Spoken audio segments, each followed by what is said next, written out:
Hello मेरे प्यारे बच्चों, क्या हाल चाल है सबके। तो हम लोग डिस्कस कर रहे थे chemical bonding and molecular structure. लगभग 5 लेक्चर हमने अपलोड कर दिए हैं। आई थिंक आप लोगों ने सारे लेक्चर प्रॉपर देखे होंगे और आपने नोट्स भी बनाए होंगे। ठीक है, आज हम बात करेंगे लेक्चर नंबर 6 और 6 लेक्चर में होने वाला है जो कल मैंने पिछले वीडियो में जो मैंने आपको कोऑर्डिनेट कंपाउंड बनाने के लिए दिए थे वो आपने बना लिए होंगे। उनका मैं एक बार समराइज कर दूंगा और साथ में हम लोग पढ़ेंगे बच्चों polar covalent bond and non polar covalent bond. छोटा सा लेक्चर होगा, ज्यादा बड़ा नहीं, लेकिन मजा आ जाएगा आपको, है ना। कंसेप्ट समझना जरूरी है। तो सबसे पहले बात करते हैं कि लास्ट वीडियो, इससे पिछले वाले वीडियो में मैंने आपको कुछ कोऑर्डिनेट बॉन्ड के एग्जाम्पल बताए थे कि मैंने मॉलिक्यूल लिखे थे और उसमें मैंने बोला था कि इन मॉलिक्यूल में कोऑर्डिनेट बॉन्ड होता है, लेकिन बच्चों आपको कोऑर्डिनेट बॉन्ड बनाना आना चाहिए। कैसे बनेगा कोऑर्डिनेट बॉन्ड? तो चलो, कुछ बच्चों ने ट्राई किया होगा, कुछ बच्चों ने गलत किया होगा, कुछ बच्चों ने सही किया होगा। तो मैं आज आपको बता देता हूं कैसे कैसे। तो कौन कौन से मॉलिक्यूल थे बच्चों? देखो, एक था हमारे पास O3, दूसरा था हमारे पास कार्बन मोनोऑक्साइड, तीसरा था हमारे पास HNO3 यानी नाइट्रिक एसिड, चौथा था हमारे पास फॉस्फोरिक एसिड H3PO4, पांचवा था हमारे पास H2SO4 और 3 और थे। पहले इनको देख लेते हैं वन बाय वन। O3 आपको बनाना आ गया। O3 आपने बनाया है बच्चों, कैसे? देखो, O O और यहां डबल बॉन्ड O, इसके पास 2 लोन पेयर लगाया आपने, इसके पास 1 लोन पेयर लगाया, इसके पास कितने लोन पेयर लगाया? 3 लोन पेयर। इस पे प्लस चार्ज और माइनस चार्ज इस पे। ऐसा कुछ ओजोन बना था हमारा, है ना। अच्छा देखो बच्चों, एक चीज आपको ध्यान रखनी है कि कोऑर्डिनेट बॉन्ड कहां होगा, किन मॉलिक्यूल में होगा, ये कैसे हम आइडेंटिफाई करें, ये क्वेश्चन है ना भाई। हमारे पास मॉलिक्यूल दे रखा, पता कैसे चलेगा कि इसके अंदर कोऑर्डिनेट बॉन्ड है? तो एक मैं आपको ट्रिक बताता हूं, उस ट्रिक से आपको मालूम चलेगा। ठीक है, सपोज मान लीजिए आपने मॉलिक्यूल बनाया। अब बच्चों, किसी मॉलिक्यूल के किन्हीं 2 एटम के बीच में, किसी मॉलिक्यूल के किन्हीं 2 एटम के बीच में प्लस और माइनस चार्ज आता है। यानी 2 एटम है, एक पे प्लस एक पे माइनस, या इस पे प्लस इस पे माइनस, ऐसा कंडीशन होती है तो 100% वहां कोऑर्डिनेट बॉन्ड होगा। ध्यान रखना है ना, जहां प्लस और जहां माइनस आए। हाँ, अगर एक प्लस हो तो नहीं होगा, एक माइनस हो तो भी नहीं होगा। प्लस और माइनस होने चाहिए। तो उन 2 एटम के बीच में हमेशा क्या होगा? एक कोऑर्डिनेट बॉन्ड होगा। अच्छा, अब कोऑर्डिनेट बॉन्ड को हम कैसे रिप्रेजेंट करेंगे बच्चों? देखो, मैं यहीं पर चेंज कर रहा हूं ना। हमेशा जो कोऑर्डिनेट बॉन्ड है वो किस तरह से रिप्रेजेंट होता है? एक एरो से रिप्रेजेंट करते हैं हम, है ना। इस तरह के एरो से हम रिप्रेजेंट करते हैं। अब एरो किससे किसकी तरफ लगाना है? देखो बच्चों, हमेशा एरो लगेगा प्लस से और माइनस की तरफ। किससे? प्लस वाले एटम से और माइनस वाले एटम की तरफ, और प्लस और माइनस साइन हट जाएगा। तो अब अगर मैं यहां पर कोऑर्डिनेट बॉन्ड लगाता हूं तो कैसे लगाता हूं? देखो, यहां पर मैंने ये साइन कर लिया और प्लस साइन हट गया और ये माइनस साइन भी हट गया। समझ में आई बात? अब देखो बच्चों, प्लस साइन और माइनस साइन क्यों हटा? इस पर तो ऑलरेडी अपने 2 2 4 2 6 और 2 ये वाले 8 इलेक्ट्रॉन थे। इस पर देखो 1 2 3 4 3 4 5 6, और ये जो 2 इलेक्ट्रॉन है ये इसको दे दिए तो 8 हो गए ना। तो जब इसके पास 8 इलेक्ट्रॉन है तो ऑक्टेट तो कंप्लीट है, तो अब प्लस लगाने की जरूरत नहीं है। मतलब जब हम कोऑर्डिनेट बॉन्ड लगाते हैं तो प्लस और माइनस साइन को हम हटा देते हैं। तो अब इसने 2 इलेक्ट्रॉन इसको दे दिए, तो आप देखो इसके बाद 2 2 4 2 6 और 2 इसके 8 हो गए। तो देखो यहां पर कोऑर्डिनेट बॉन्ड आ गया। क्लियर हो गया कंसेप्ट? ठीक है, दूसरे पर देखते हैं। CO carbon monoxide. देखो, C और O। CO आपने कैसे बनाया? C triple bond O। अच्छा, O पे प्लस लगाया और C पे माइनस लगाया, ऐसे बना था। अगेन देखो, कंडीशन फुलफिल हो रही है। प्लस और माइनस साइन 2 एटम के बीच में आ रहा है, तो क्या करोगे? प्लस से और माइनस की तरफ एक एरो लगा दोगे। तो मैंने ये एरो यहां ऐसे लगा दिया और अब प्लस साइन हट जाएगा और माइनस साइन हट जाएगा। तो ये CO के बीच कोऑर्डिनेट बॉन्ड हो गया। अभी भी इलेक्ट्रॉन उतने ही है, गिन लो ढंग से। क्लियर हो गया? अब बात करते हैं बच्चों HNO3। HNO3 आपने कैसे बनाया था? HON डबल बॉन्ड O और सिंगल बॉन्ड O। यहां था प्लस और यहां था माइनस, ऐसे था।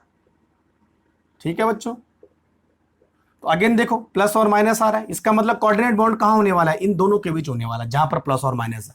और कहां से कहां की तरफ होगा, प्लस से और माइनस की तरफ होगा। तो मैं इसको ऐसे लिख देता हूं, और प्लस माइनस साइन हटा दो और ये प्लस साइन भी। क्लियर हो गया। तो ये नाइट्रिक एसिड का कोऑर्डिनेट बॉन्ड हमने यहां पर ऐसे रिप्रेजेंट कर लिया। नेक्स्ट हमारे पास है बच्चों H3PO4। H3PO4 देखो, HOPOH, डबल बॉन्ड O और H, ऐसे बनता है H3PO4। 4 oxygen, 1 phosphorus, 3 hydrogen.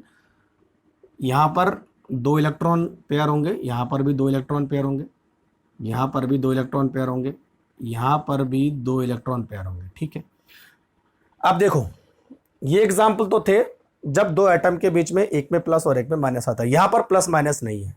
तो इस मॉलिक्यूल में हम, इस तरह के मॉलिक्यूल में हम कोऑर्डिनेट बॉन्ड का पता कैसे करें। देखो बच्चों, जब ऐसे 2 एटम जिनके बीच डबल बॉन्ड लगा हो, देखो इन दोनों के बीच डबल बॉन्ड लगा है, और इसमें से एक की इलेक्ट्रोनेगेटिविटी ज्यादा है, दूसरे की कम है। फॉस्फोरस की इलेक्ट्रोनेगेटिविटी ज्यादा है, ऑक्सीजन की इलेक्ट्रोनेगेटिविटी कम है। तो बच्चों होगा क्या, देखो अब इस पर मैं साइन के, देखो इलेक्ट्रॉन यहां जंप करेंगे, तो अब ये कैसे हो जाएगा, इलेक्ट्रॉन यहां चले गए ओ की तरफ, बॉन्ड हट गया, तो अब फॉस्फोरस पर प्लस चार्ज और ऑक्सीजन पर माइनस चार्ज। अब देखो प्लस और माइनस आ गया है, अब यहां पे कोऑर्डिनेट बॉन्ड हो सकता है। तो अगर डबल बॉन्डेड कोई 2 एटम हो और एक की इलेक्ट्रोनेगेटिविटी ज्यादा हो, तो इसका मतलब हम एक की तरफ इलेक्ट्रॉन ले जाएंगे और उसमें हम इलेक्ट्रॉन उनको दे देंगे, तो उस पर माइनस और बगल वाले पे प्लस। तो अब यहां पर कोऑर्डिनेट बॉन्ड कैसे होगा, इसको ऐसे कर दो, तो ये प्लस साइन हटा दो और ये माइनस साइन हटा दो, this is the coordinate bond. Clear हो गया। ठीक है, तो इस टाइप के मॉलिक्यूल भी होते हैं जहां पर प्लस माइनस पहले से नहीं होता है, आपको लाना पड़ता है। और कैसे लाओगे, ऐसे करके। ठीक, नेक्स्ट हम बात कर रहे हैं H2SO4। H2SO4 आपने बनाया होगा HOSOH और double bond O and double bond O। अच्छा बच्चों, कई बार ये भी पूछा जाता है कि इस मॉलिक्यूल में कितने कोऑर्डिनेट बॉन्ड है, तो एक ही कोऑर्डिनेट बॉन्ड है, इसमें एक कोऑर्डिनेट बॉन्ड है, इसमें भी एक कोऑर्डिनेट बॉन्ड है, इसमें भी एक कोऑर्डिनेट बॉन्ड है। हो सकता है किसी मॉलिक्यूल में 2 कोऑर्डिनेट बॉन्ड भी हो, तो ऐसा भी क्वेश्चन आता है। चलो देखते हैं H2SO4 है ना। तो आपने H2SO4 की जो इलेक्ट्रॉन डॉट स्ट्रक्चर है वो कुछ ऐसा बनाया था, आपने बनाया था ना, ठीक है, ऐसा ही कुछ बना था। अब देखो बच्चों, अगेन कंडीशन वही हो रही है, S और O के बीच में डबल बॉन्ड और इस S और इस O के बीच में डबल बॉन्ड। ठीक, तो होगा क्या, यहां के बॉन्डिंग इलेक्ट्रॉन यहां चले जाएंगे और यहां के बॉन्डिंग इलेक्ट्रॉन यहां चले जाएंगे, तो सल्फर पे 2 पॉजिटिव और 1 नेगेटिव यहां और 1 नेगेटिव यहां, ये तो हुआ। ठीक है, तो पहले हम इसको बनाते हैं, एक को, है ना, इसको तो हम ऐसे रखते हैं, पहले हम इसकी बात करते हैं। तो यहां से बॉन्डिंग इलेक्ट्रॉन निकल के यहां चले गए, तो जो बॉन्डिंग इलेक्ट्रॉन है वो किस में कन्वर्ट हो जाएंगे, अब लोन पेयर में ना। देखो एक्स्ट्रा लोन पेयर आ गए, तो ये बॉन्ड हटा दो, तो इस पे माइनस लगा दो, इस पे पॉजिटिव लगा दो, माइनस प्लस हो गया। तो आप S से और O की तरफ एक एरो आप ऐसे लगाओगे और ये साइन आप हटा दोगे, हो गया क्लियर। अब यहां पर भी ऐसे करो, देखो ये बॉन्डिंग इलेक्ट्रॉन यहां जाएंगे, तो क्या हो जाएगा, 2 एक्स्ट्रा इलेक्ट्रॉन आ जाएंगे, है ना। ये बॉन्ड हटा दो, अगेन प्लस और माइनस, है ना, तो इसको ऐसे करो और माइनस और प्लस को हटा दो। तो H2SO4 में कितने कोऑर्डिनेट बॉन्ड है, 2 कोऑर्डिनेट बॉन्ड होते हैं। ठीक है बच्चों, समझ में आ रहा है। तो इस तरह से कोऑर्डिनेट बॉन्ड का कंसेप्ट यहां पर चलता है। ठीक है, तो 1 2 3 और 4 और 5 हो गए। ठीक, और कौन कौन से थे हमारे पास, देखो और का भी यहीं पर कच्चा छिटा कर लेते हैं इनका। SO2 SO3 कौन कौन से थे, देखो SO2 यहां पर लिखते हैं, ज्यादा अच्छा रहेगा, SO2 SO3 NSO4 minus minus, है ना। ठीक है भाई, चलो इसको मिटा दूं मैं। तो अब देखो, अब हमने SO2 की बात करेंगे तो SO2 आपने कैसा बनाया था, S डबल बॉन्ड O और यहां पर आपने एक इलेक्ट्रॉन पेयर लगाया था, है ना, ऐसा लगा दिया मैंने इलेक्ट्रॉन पेयर। ठीक है, अब देखो बच्चों, यहां पर ऐसा, यहां पर ऐसा, यहां पर ऐसा, यहां पर ऐसा। ठीक है, 2 2 4 2 6 2 8 2 10 2 12 2 14 2 16 2 18। ठीक है, 6 3 18 हो गए पूरे। अब देखो अगेन हो जाएगा ऐसा। ठीक है, तो बॉन्डिंग इलेक्ट्रॉन यहां चले जाएंगे तो क्या बन जाएगा, यहां पर एक इलेक्ट्रॉन आ जाएगा, सॉरी एक लोन पेयर आ जाएगा और एक बॉन्ड यहां से कम हो जाएगा। तो अब क्या होगा, इस पर पॉजिटिव इस पर नेगेटिव, अगेन पॉजिटिव नेगेटिव हो गया, तो पॉजिटिव से और नेगेटिव की तरफ आप एरो ले जाओगे तो यहां पर एक काम। अच्छा बच्चों देखो, जो S है ना, अभी S पर कितने इलेक्ट्रॉन दिख रहे हैं, 2 2 4 2 6 2 8, 8 हो गए पूरे। ये एक और कोऑर्डिनेट बॉन्ड अब नहीं बनाएगा क्योंकि तब इलेक्ट्रॉन क्या हो जाए, डिस्टर्ब हो जाएंगे पूरे के पूरे, तब उसके बाद 6 ही रहेंगे। चलो अगर मान लीजिए आप बोलोगे कि इसने भी है ये कोऑर्डिनेट बॉन्ड बना लिया, तो अब तो इस पे 6 ही हुए ना, 2 2 4 2 6, तो यहां पर एक ही कोऑर्डिनेट बॉन्ड बनेगा, ध्यान रखना, वो भी इधर वाला या इधर वाला, जो भी आप कोऑर्डिनेट बॉन्ड बनाना चाहो। समझे मेरी बात? तो SO2 में इस तरह बनेगा। नेक्स्ट हमारे पास है SO3। SO3 कैसे होगा, देखो बच्चों, S double bond O double bond O double bond O। हाँ, यहां पर 2 कोऑर्डिनेट बॉन्ड बन सकते हैं, कहानी वही हो जाएगी। ये इलेक्ट्रॉन पेयर यहां जाएंगे तो ऑलरेडी 2 तो इसके पास थे, तो इसने 2 और यहां दे दिए, तो ये बॉन्ड हट गया, ये एरो भी मैंने हटा दिया, इस पर माइनस इस पर पॉजिटिव, तो क्या करोगे, इसको इसकी तरफ।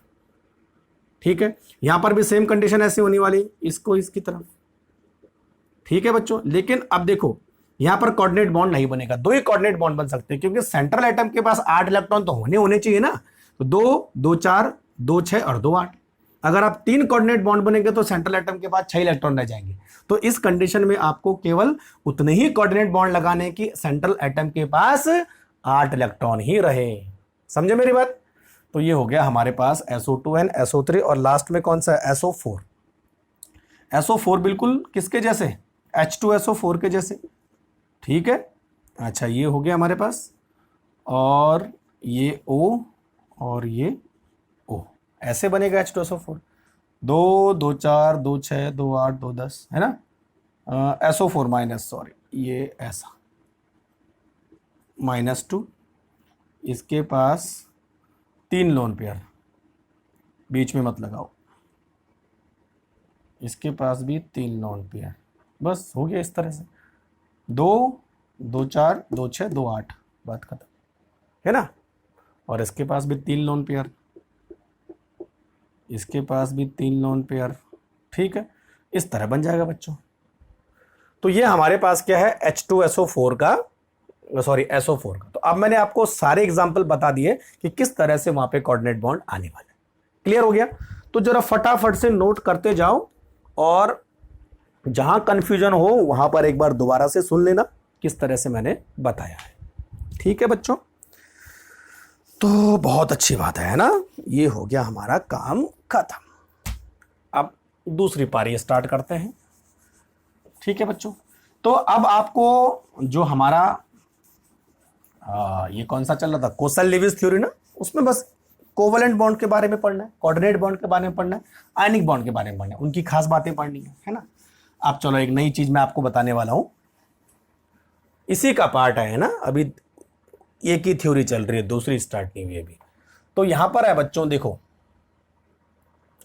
क्या हेडिंग लगानी है, हाँ,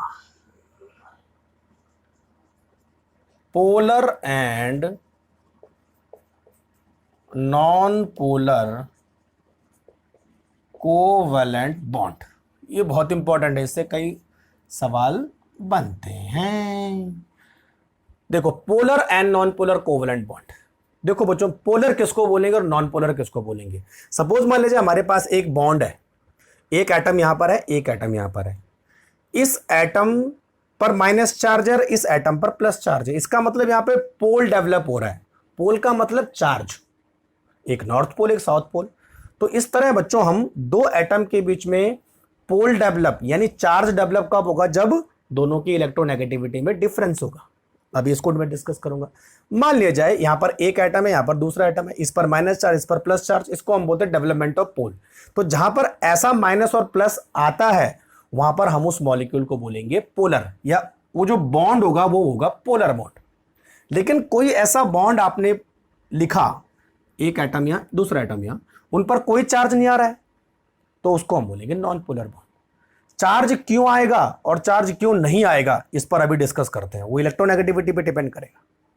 तो चलो सबसे पहले हम बात करते हैं बच्चों नॉन पोलर बॉन्ड की। तो हेडिंग डालिए नॉन पोलर बॉन्ड, ठीक है। डेफिनेशन यहां लिखेंगे, एग्जांपल यहां पे लिखेंगे। सपोज हमारे पास कोई ऐसा बॉन्ड जो दो सिमिलर एटम से मिलकर बना है, तो देखो ए और ए या बी और बी या एक्स और एक्स, कुछ भी हो सकता है। तो ए और ए दो सिमिलर एटम आपस में एक कोवेलेंट बॉन्ड बनाते हैं, तो ऑब्वियसली बात है बॉन्ड का मतलब इलेक्ट्रॉन शेयरिंग हो रहा है, ये तो हो रहा है। अच्छा, जो ए की अट्रैक्शन पावर है, अब देखो है ना, इसकी इलेक्ट्रोनेगेटिविटी और इसकी इलेक्ट्रोनेगेटिविटी सेम है, तो जितनी पावर से ये इन बॉन्डिंग इलेक्ट्रॉन को अपनी तरफ खींचेगा उतनी पावर से ये भी खींचेगा। दोनों इक्वल मैग्नीट्यूड से इस इलेक्ट्रॉन पेयर को, बॉन्डिंग इलेक्ट्रॉन पेयर को अपनी तरफ खींचेंगे। तो इसका मतलब ये हुआ है कि बॉन्डिंग इलेक्ट्रॉन पेयर दोनों के बिल्कुल बीच में रहेगा। जितना वो इधर जाने वाला है उतना ही इधर जाएगा, तो बीच में तो रहने वाला है। सपोज मैं इसको यहां ऐसे करता हूं, तो ना तो इधर ना तो इधर, क्योंकि यहां से भी उतना फोर्स लग रहा है, यहां से भी उतना ही फोर्स लग रहा है, ठीक है। तो electron pair will remain in the equal distance from both of nuclei. तो बच्चों ऐसे मॉलिक्यूल में प्लस और माइनस चार्ज का डेवलपमेंट नहीं होता है, तो ऐसे मॉलिक्यूल को हम बोलेंगे या ऐसे बॉन्ड को हम बोलेंगे नॉन पोलर बॉन्ड। सीधी सी बात है ना। अब देखो फॉर एग्जांपल हमारे पास है, देखो H2, तो H और H, Cl2, Cl और Cl, N2, N और N। तो ये इस तरह के मॉलिक्यूल जितने भी हैं, इस तरह के बॉन्ड जितने भी हैं, उनको हम बोलेंगे नॉन पोलर बॉन्ड, ठीक है। अब देखो definition I, when two similar atom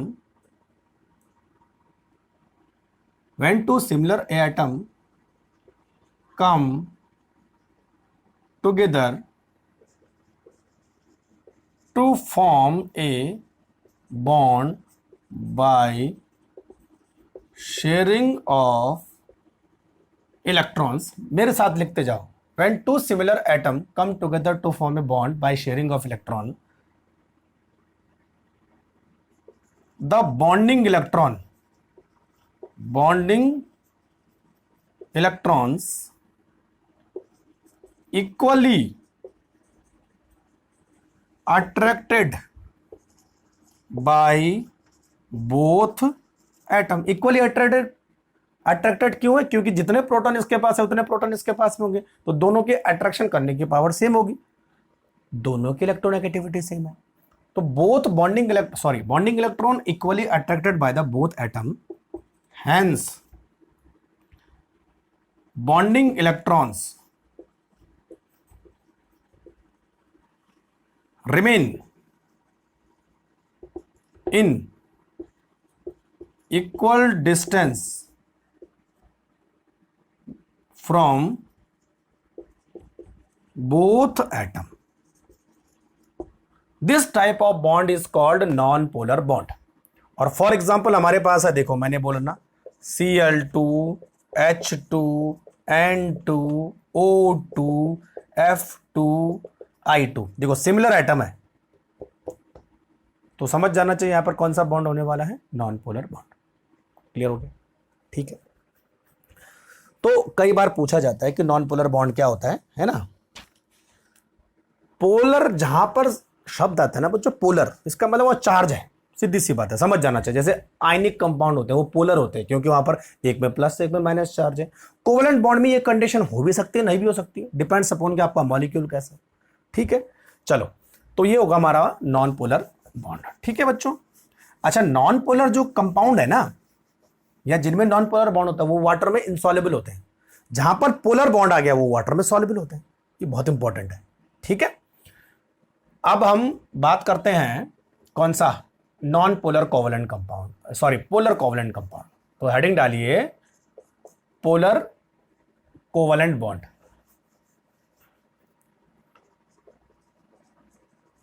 polar covalent bond, covalent bond की बात हो रही है। ठीक है, चलो देखो, सेम डेफिनेशन में थोड़ा सा चेंजेस होगा बस। पहले मैं आपको एक एग्जांपल से आपको समझाता हूं, है ना, फिर हम डेफिनेशन में समझेंगे इसको। देखो, अब पोलर कोवलेंट बॉन्ड उन दो एटम के बीच में बनेगा जो डिफरेंट एटम होंगे, अब सिमिलर नहीं होंगे। When two different atom, suppose A and B, चलो ए और बी में क्या करता हूं मैं, HCl ही लिख देता हूं, है ना, डायरेक्ट। एक हाइड्रोजन है और एक क्लोरीन है। When to dissimilar atom make a covalent bond.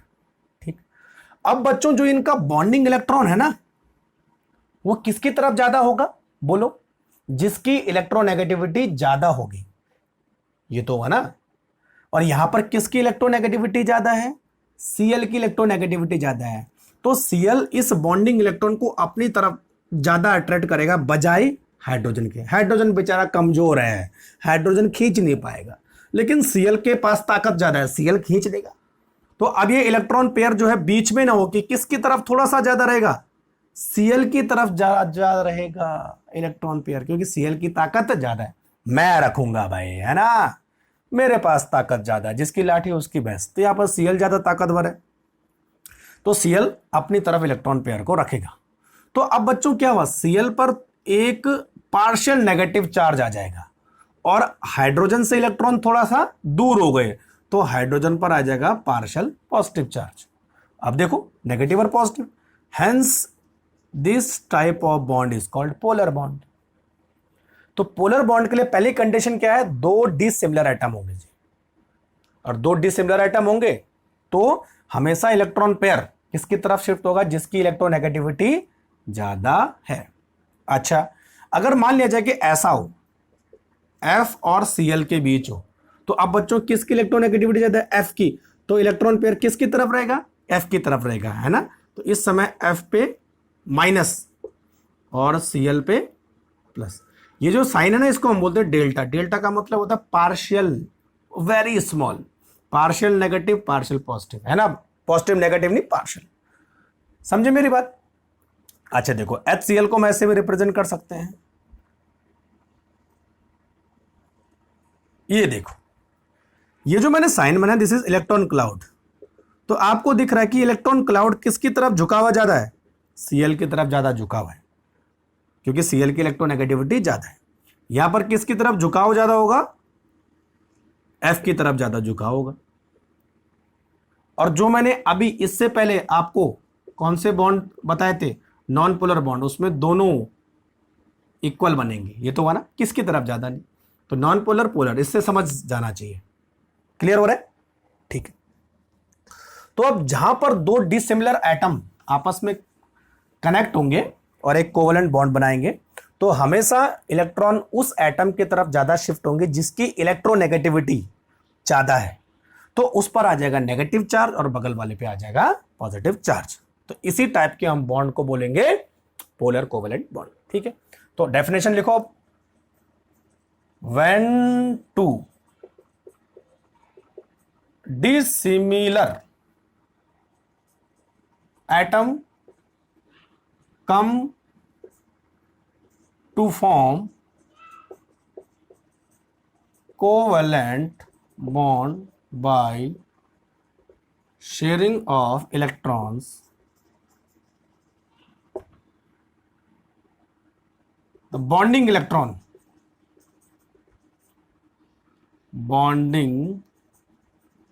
electrons are slightly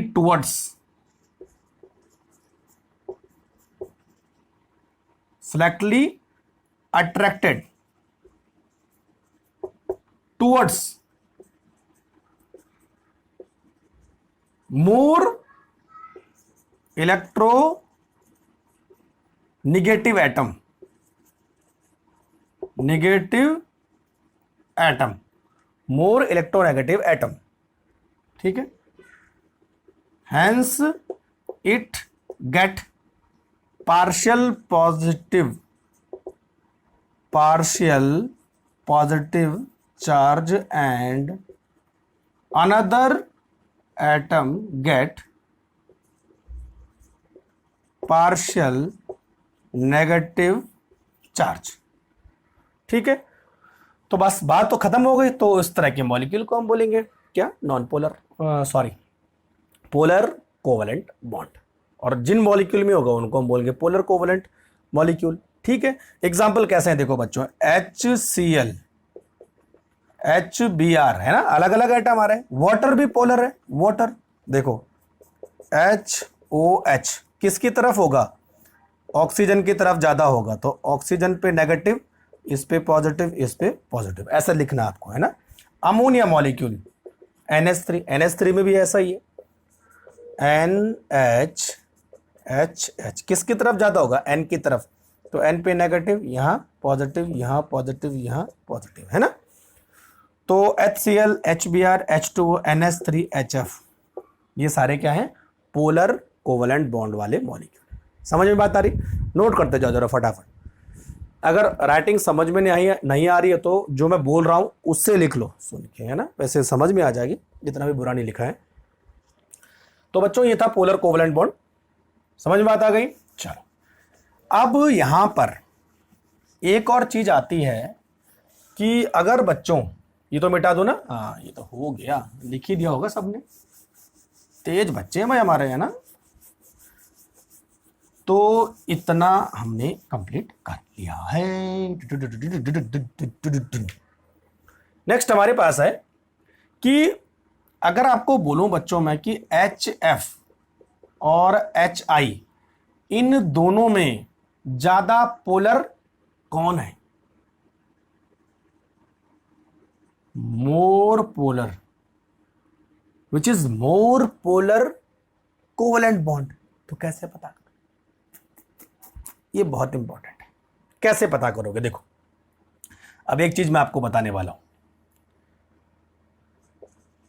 लिखो फटाफट मेरे साथ, the magnitude of polar bond is depends on the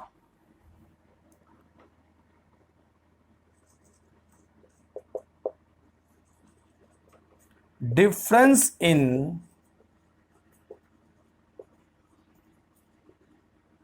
electronegativity, क्या लिख रहा हूं मैं, electronegativity, difference in the electronegativity between two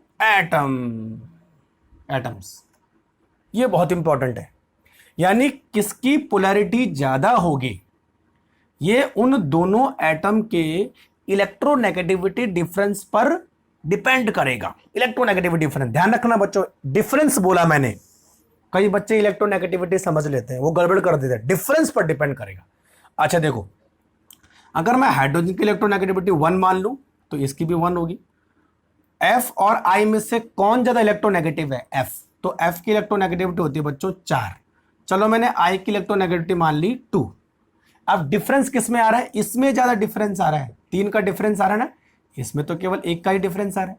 तो इन दोनों एटम के बीच में इलेक्ट्रोनेगेटिविटी डिफरेंस ज्यादा है, इसीलिए बच्चों जो HF होगा वो ज्यादा पोलर होगा बजाय HI के। समझ में है बात। तो डिफरेंस ढूंढना है, अभी भी बोल रहा हूं मैं, डिफरेंस दोनों एटम के बीच में इलेक्ट्रोनेगेटिविटी डिफरेंस कितना है। जितना ज्यादा डिफरेंस होता जाएगा उतना ही मॉलिक्यूल पोलर होता जाएगा। समझे मेरी बात, क्लियर हो रहे। अब देखो एक और चीज आपको बताता हूं मैं, इतना नोट कर लिया। अब सिंपल सी बात है, आपने इलेक्ट्रोनेगेटिविटी पढ़ी होगी पीरियोडिक टेबल में, लेफ्ट टू राइट जाने से इलेक्ट्रोनेगेटिविटी बढ़ती है, टॉप टू बॉटम आने से इलेक्ट्रोनेगेटिविटी घटती है। तो अगर बच्चों आपको मैं बोलूं कि HC, HN, HO, HF, इनमें ज्यादा पोलर कौन है? तो यहां पे H तो सेम है, लेकिन देखो CNOF, तो C से लेकर और F की तरफ इलेक्ट्रोनेगेटिविटी बढ़ती है तो डिफरेंस बढ़ेगा, सीधी सी बात है। तो यहां ज्यादा पोलर, कम पोलर, थोड़ा सा कम पोलर और कम पोलर, तो बच्चों इधर पोलैरिटी बढ़ रही है। और अगर मैं नीचे इनको खींचूं, HCl, HBr, HI, इधर भी पोलैरिटी कम होगी। तो ज्यादा पोलर कौन सा होना चाहिए? ऊपर वाला। तो राइट वाला ज्यादा पोलर, ऊपर वाला ज्यादा पोलर। समझ में बात आ रही? तो इस तरह से हम किन्हीं दो बॉन्ड के बीच में कंपैरिजन कर सकते हैं कि कौन ज्यादा पोलर है, कौन कम पोलर है। किस पर डिपेंड करेगा? इलेक्ट्रोनेगेटिविटी डिफरेंस पर। ठीक है। अच्छा, एक और चीज मैं आपको बताता हूं, बहुत इंपॉर्टेंट है, इतना समझ में आ गई। जो बच्चों हमारा पोलर बॉन्ड होता है ना, पोलर बॉन्ड, पोलर बॉन्ड को हम क्या बोल सकते हैं? इट हैज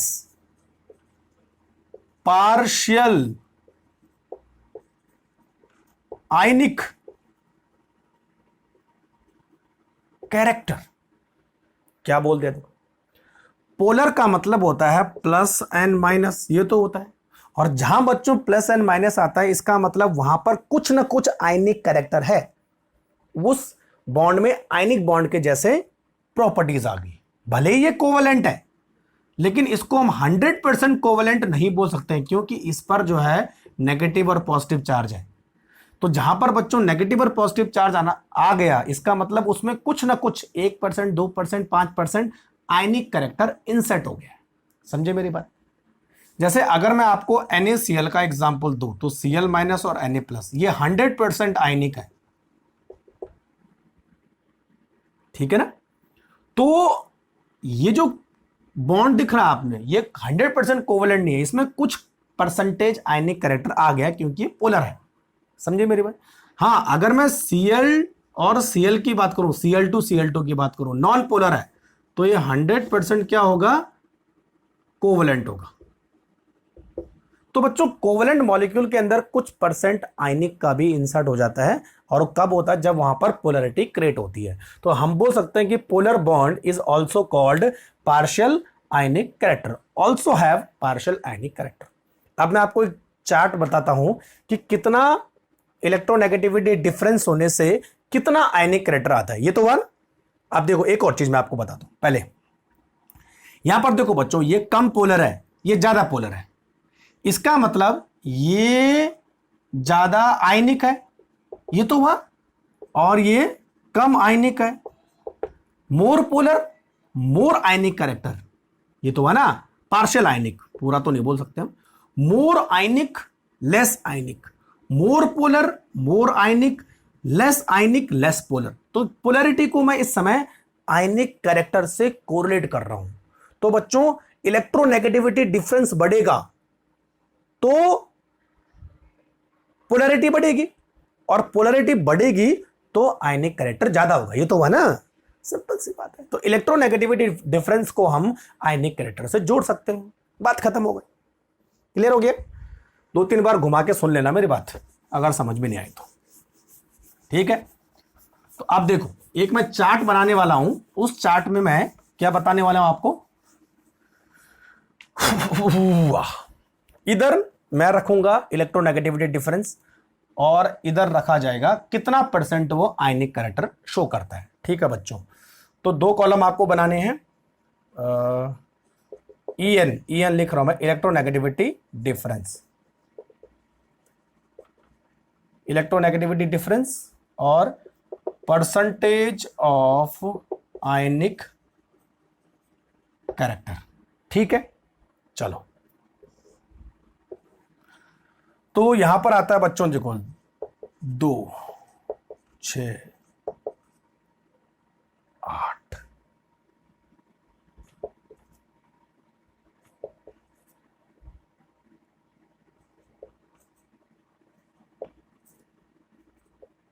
इतना आता है ना।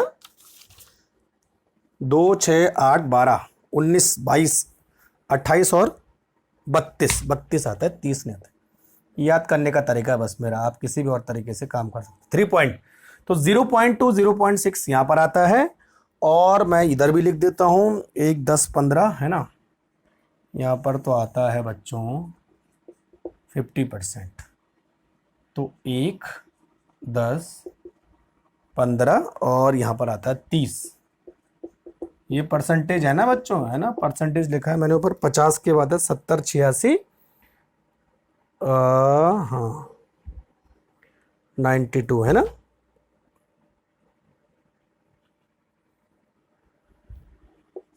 सत्तर 86 92। चलो, तो ये चार्ट ये बता रहा है आपको कि जैसे जैसे इलेक्ट्रोनेगेटिविटी डिफरेंस बढ़ता जाएगा, परसेंटेज ऑफ आयनिक कैरेक्टर भी बढ़ता जाएगा, यानी कोवेलेंट कैरेक्टर कम होता जाएगा, पोलैरिटी बढ़ती जाएगी। ये तो हुआ। बस आपको याद क्या रखना है बच्चों, 1.9 याद रखना है आपको, कि 1.9 अगर इलेक्ट्रोनेगेटिविटी डिफरेंस हो तो वहां पर 50% आयनिक और 50% कोवेलेंट। ये तो हुआ। अगर आयनिक 50% होगा तो कोवेलेंट अपने आप ही 50% हो गया। अब इससे क्वेश्चन कैसे आते हैं, इससे क्वेश्चन बच्चों ऐसे आते हैं कि पूछा जाएगा आपके 2 एटम हैं जिनके बीच इलेक्ट्रोनेगेटिविटी डिफरेंस 1.2 है, तो उनमें कितना परसेंट आयनिक कैरेक्टर होगा, और आपको ऑप्शन कैसे देंगे, लेस देन 50, मोर देन 50, 20%, 80%। तो बच्चों 1.2 है जिसका मतलब 50% से कम होने वाला है, तो आंसर आपका आसान से आ जाएगा लेस देन 50%। समझे मेरी बात। तो एक तो डायरेक्ट क्वेश्चन ऐसा आता है, या पूछता है अगर 2 एटम के बीच में इलेक्ट्रोनेगेटिविटी डिफरेंस 1.9 है तो कितना परसेंट हो आयनिक होगा, तो 50% आयनिक होगा। तो बहुत तेजी से निकाल सकते हैं। लेकिन इससे थोड़ा सा एक टफ क्वेश्चन ऐसा बनता है कि अगर आपको 2 एटम दे रखे हैं, एक एटम ए एक एटम बी, और दोनों का इलेक्ट्रोनेगेटिविटी दे रखा है, तब आप कैसे निकालोगे। तो उसके लिए एक सिंपल एक फॉर्मूला है, उस पर हम बात करेंगे। इतना समझ में आ रहा है। देखो, तो बहुत इजी है ये, थोड़ा सा आप देख लो। 1.9 50% है ना, इतना याद रखना है, बाकी कुछ याद रखने की जरूरत नहीं है। 1.9 पे ज्यादा क्वेश्चन बनता है। सपोज मान लीजिए हमारे पास एटम ए है, एटम ए एंड दूसरा एटम है बी, ठीक है, और ये दोनों आपस में एक बॉन्ड बना रहे हैं। ए की इलेक्ट्रोनेगेटिविटी यहां पर दे रखी है 3.2 और बी की इलेक्ट्रोनेगेटिविटी यहां पर दे रखी है 1.4। इलेक्ट्रोनेगेटिविटी आपको दे रखी है। अब ये पूछ रहा है कि ए और बी जब कोई बॉन्ड बनाएंगे तो उसमें कितना परसेंट आयनिक कैरेक्टर होगा। समझ में बात आ रही। ये जेडबलई में आता है ऐसा क्वेश्चन, जेडबलई वाले ध्यान रखना है ना। तो यहां पर एक फॉर्मूला आपको लिखना है, फॉर्मूले के बेसिस पे आप पूरी निकाल सकते हो। Percentage of ionic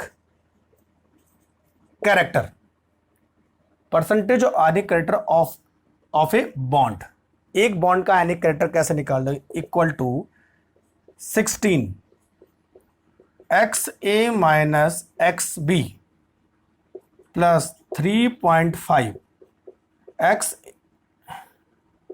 XA minus XB का होल स्क्वायर, और इसको कर दो बस। What is XA? XA is electronegativity of A and XB is electronegativity of B। यहां पर मैं लिख देता हूं XA and XB। अब तो निकाल दोगे ना आराम से, पता चल जाएगा डायरेक्ट फॉर्मूले में। तो XA equal to electronegativity of atom A, electronegativity of atom B, बस क्लियर हो गया।